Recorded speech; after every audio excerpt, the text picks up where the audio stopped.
Hey everyone, and welcome to this explainer. All right, today we're going to expose what is probably the biggest lie consistently sold to beginner traders. You see it everywhere, right? It's this heavily marketed idea that just because the Forex market is technically open 24 hours a day, 5 days a week, that you should be sitting at your desk, glued to your monitors, trading around the clock. Look, it's a really compelling fantasy, but it's entirely backward. Most beginners completely ignore the whole concept of timing, and honestly, it's exactly why they struggle to find consistency. So let's just dive right into it. Think about this. If the market really is this nonstop, endless stream of opportunity, why does it feel like you're constantly getting stopped out in the middle of the afternoon? I want to directly challenge this exhausting habit that so many of us fall into. Taking random trades during slow hours just to feel productive, that's not trading. It's honestly just gambling out of boredom. It's prioritizing the need for action over the need for an actual edge. You know the feeling. You're staring at charts at 2 p.m., a time when institutional volume has completely dried up, and you're wondering why your breakout strategy is suddenly giving you nothing but fakeouts. There's this quote from our source material by JFX that I absolutely love because it hits the nail right on the head. Just because you're busy doesn't mean you're getting better. Flicking through 10 different currency pairs every hour, looking for some tiny twitch in a candlestick, forcing a trade just because you want to be in the market, it's a massive trap. It's literally the trading equivalent of running on a treadmill.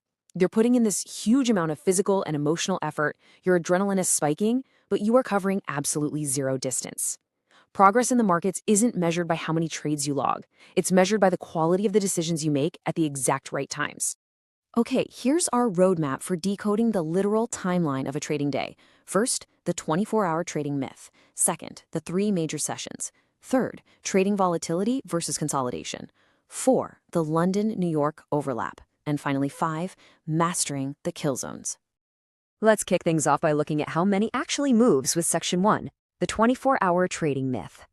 While it's technically true that you can whip out your broker's app and place a trade at almost any hour of the day or night, institutional volume doesn't just flow like a steady stream. It moves in massive concentrated waves based on when the world's major financial hubs wake up and actually go to work.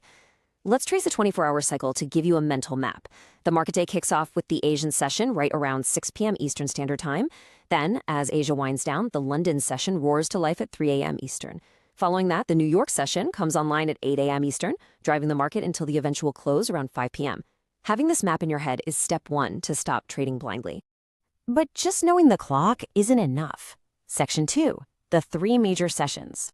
So the crucial takeaway here is how each of these 3 sessions injects a completely different kind of energy and price action into your charts. The market actually has distinct personalities depending on the time of day.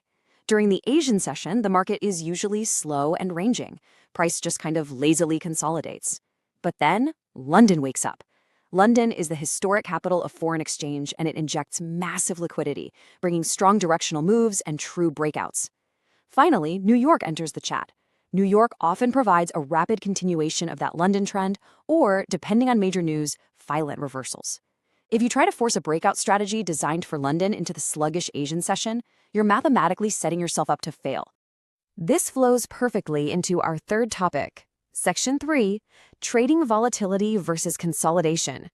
Think of the market like an ocean. The Asian session, it's kind of like low tide. The water is flat, calm, and pretty predictable. But if you showed up with your surfboard expecting to catch massive waves, you'd just be sitting in the sand looking ridiculous.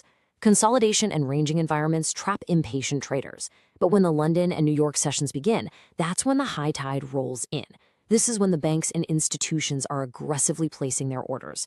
It brings the volatility, the momentum, and those clean breakouts that provide the high-quality setups you actually want to risk your capital on. I want this number to really stick in your mind today, 24.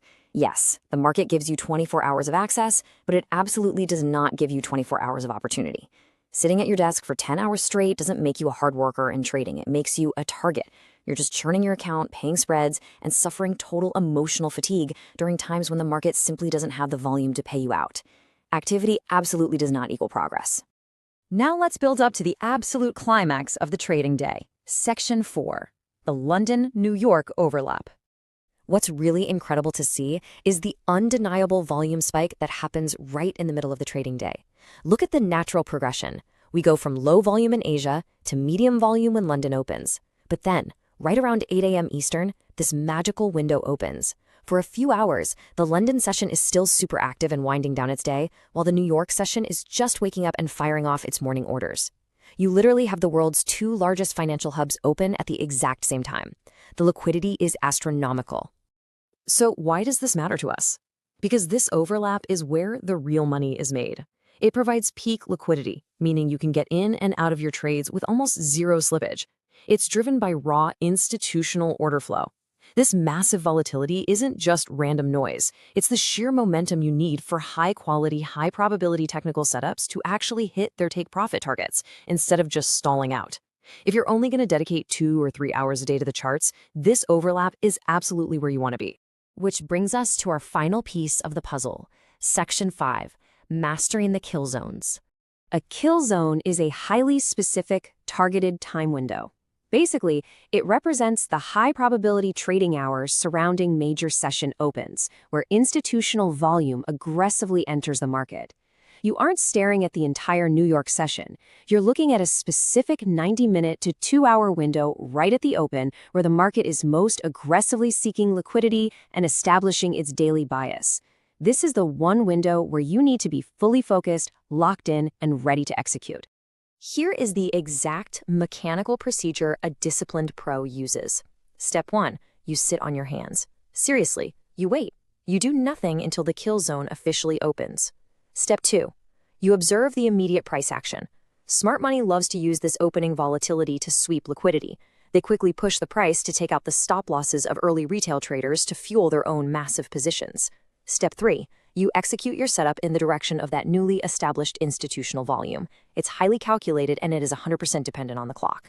Grounding all of this logic is a vital perspective from Stick Trader. Trading is not a game for the fastest. It is a game for the most consistent, who doesn't lose control. Losing a trade doesn't destroy your account, guys. Breaking your discipline does. And the fastest way to break your discipline is to abandon your time-based rules.